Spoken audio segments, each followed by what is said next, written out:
This is going to be about one of Frank Lloyd Wright's prairie homes. We took a short day hop to go visit a home designed in the prairie style with a Japanese influence by Frank Lloyd Wright, the only one of its kind in the state, known as the Wescott House, after the family that had it built. It's unmistakable, with a distinct, immediately recognizable look, what is called iconic. We had a nice tour guide, an older lady, a volunteer, who was obviously smitten with Wright.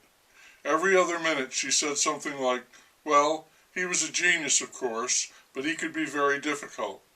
Or, he insisted on having things done his way, but he got away with it because he was a genius. Or, a man like Mr. Wright, you had to give him room to simply do his thing. He was very big on details. If he had a chair in a place and you moved it, when he saw that, and he would move it back. The house was finished in 1908. The cost of the lot was $5,000. The cost of the house was $15,000. We do not know what Wright charged for his services. Probably not enough. He had 6 children and lavish, expensive tastes. Oh, he was a spendthrift, our guide said many times. He would save money where he could, use pine wood for the floor in the bedrooms instead of maple, but he wanted to do things right, just exactly right. That was his trademark. Wright was more interested in philosophy and aesthetics than he was in practicality and function. If a dramatic gesture made things awkward, that was too bad. The homeowners would have to get used to it. I would not have wanted to live in the house. For all its flame and glory, it was much too dark and dreary for me.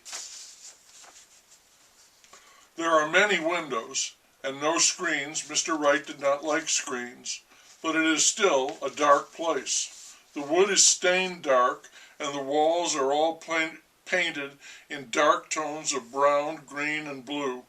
The lights are for ornamentation, not illumination. They are beautiful, coach lamps, but they shed little light. Down to the pattern on those lights and the front of all the cabinets and the stones in the massive chimney, the fireplace is now inoperable, not up to code, and the rows of windows, it is a house of squares and rectangles and squares, with the rectangles dominating. The lot it was built on was a huge rectangle. I will say this for the place. It was a house, not some horrible, stuffy, pretentious mansion. The 2 children each had a bedroom with an adjoining bathroom, and the 2 Irish maids each had a room. There was a playroom for the children, a proper dining room, and a big garage connected to the house by a long walkway with an indoor stable for 2 horses.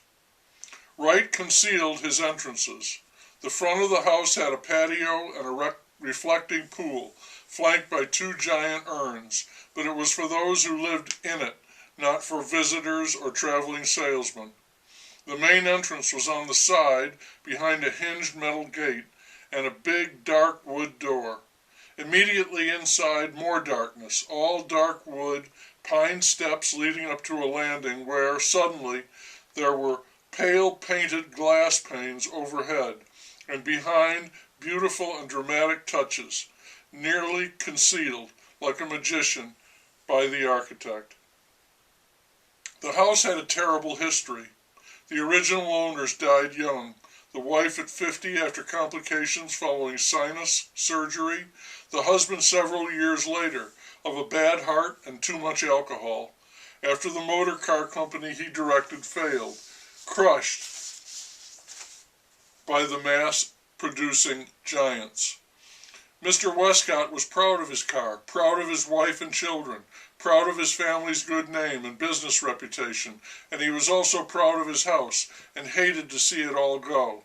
Our guide wept as she told us that sad tale.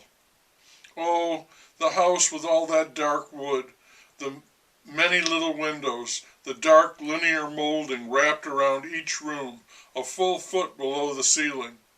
But the bills had to be paid, and they could not be paid.